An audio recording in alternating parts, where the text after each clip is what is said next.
Good morning. I'm Frank Kaufmann. I'm doing a piece this morning which I've entitled "The Shortest Path." Uh, I got the idea from a passage I read this morning. Before I read it, I'd just like to set it up a little bit. This particular thinker and teacher um, operates off the starting point of uh, a theistic base, a personal God who loves us. As listeners know, I try to uh, present spiritual life in such a way that it allows for any particular preference on that point. Is there a God? Is there a force? Is it the cosmos? Is it energy? Is it goodness? Is it Buddha nature? Or there's a full range of ways of people seeking self-improvement, or even seeking self-perfection, or seeking an ideal in the world that orients itself in similar ways, whether or not people talk of God. Or then you have your non-theistic uh, spiritual traditions, uh, like the Mahavira traditions, and certain Buddhist traditions where they insist, oh, you can't use the word God, and so forth. So whenever I'm speaking, I'm trying to present my thoughts in a universalistic manner, which I believe is completely possible. I believe that all people of spiritual passion and pursuits basically orient themselves toward some internal concept of what's absolute and absolutely desirable, uh, and infinite and divine in some fashion or another, regardless of one's particularistic theological formulation of that infinite, all good, all knowing absolute. So in this particular case, the speaker, the teacher, operates out of a classic theism, the kind of likes of which you would find in traditions growing out of the Middle East, such as Judaism, Islam, Christianity, and many others have a theism as the way humans relate to the infinite, absolute, and all good. So the passage reads like this: Love takes the shortest distance. These may be simple words, but they are precious words. Why does it have to be perpendicular? This is the problem.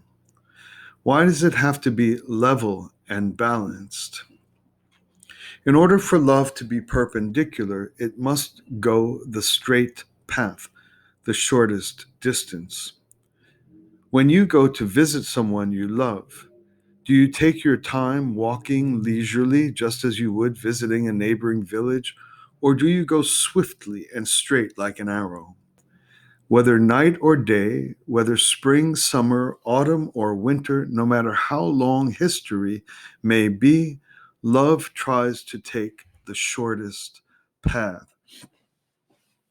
I love this tiny collection of words. To me, it contains a million things to think about. It's truly, it blends the most arid conceptualization of sheer geometry, of thin lines, of single points, of all the way out to the soft and pleasant poetry of spring, summer, autumn, and winter, and envisioning a person, or even myself, chasing quickly to see the one I love. And the core thread which moves throughout this range, all the way from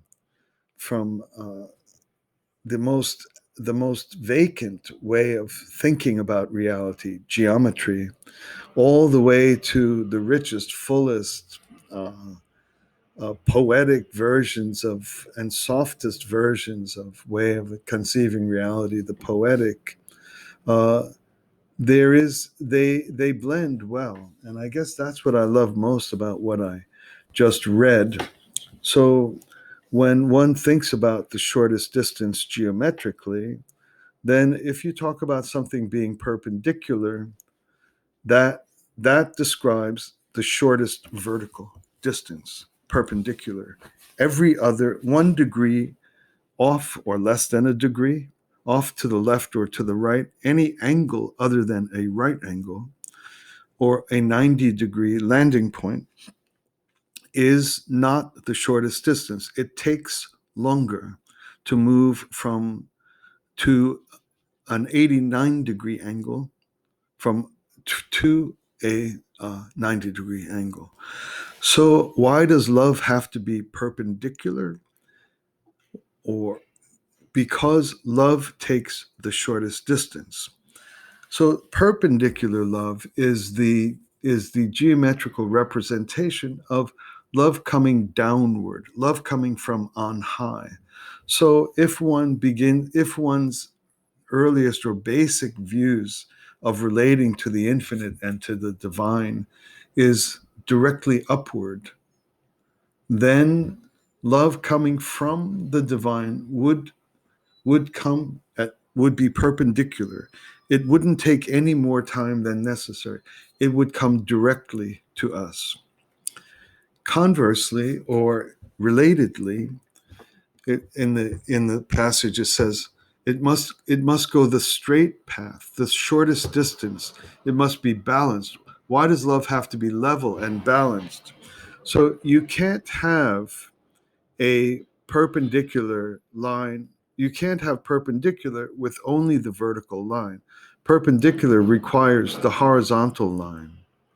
So horizontal then also is a version of is another direction whereby the shortest distance can be attained.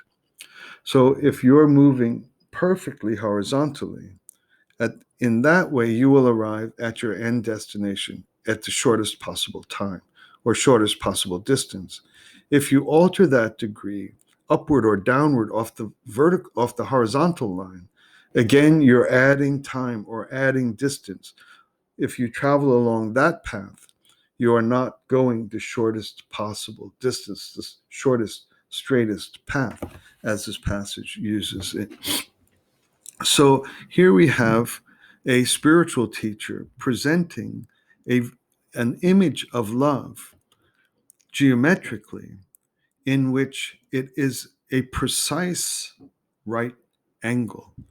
So precise, in fact, that it probably is impossible to achieve in the physical world. It's almost has to be rendered in its pure ideation or in the realm of pure idea, a right angle of that precision.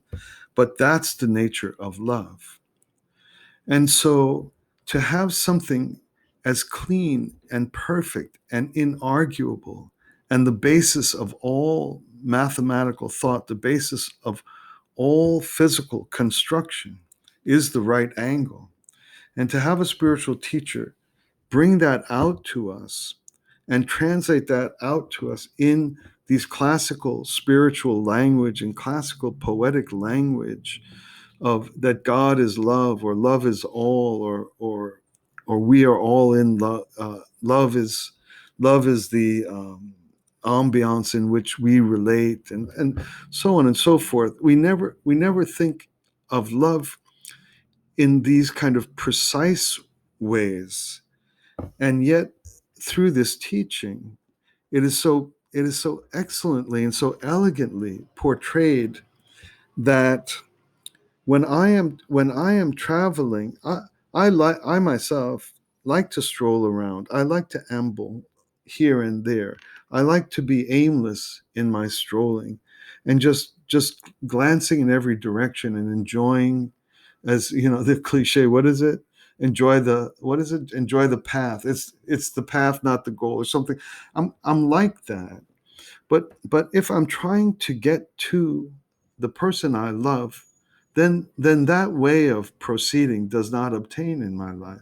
I am going the shortest possible path in the shortest possible time, whether it's just to, whether I've waited a month to see the one I love, and that person is at the airport waiting, or whether even if it were a tragic situation, if a person I love were in trouble, or at the court, or at the hospital, or in when it has to do with my or our intention to effect the necessary manifestation of love in any given situation, then we travel the shortest, straightest path. So as we try to formulate and try to live in and try to be harmonious with our spiritual life, and we imagine that there's a God, a loving God, by whatever concept, or a loving universe, or a loving infinite, by whatever nature. If we are understanding that we are loved by an infinite all, then the idea that we are loved in that way, that the God of all takes the shortest possible path, the straightest possible path to me personally. It completely redefines life in a certain way. It gives the love of God an urgency that's related directly to me, myself. So does God love me sometimes and not love me sometimes? Not by normal theological definition. The love of God is complete, total, all, infinite, ever present, unchanging, so on and so forth. So that means that in every nanosecond of my life, as it unfolds, while I'm talking, while I'm sleeping, while I'm eating, while I'm running, while I'm playing, while I'm drinking, it's like the love of God is always there. And for me to suddenly have it presented me in out of geometry, of all crazy things, out of geometry, that the love of God has this urgency. God doesn't want any slow path in loving me. And so the love of God is perfectly perpendicular.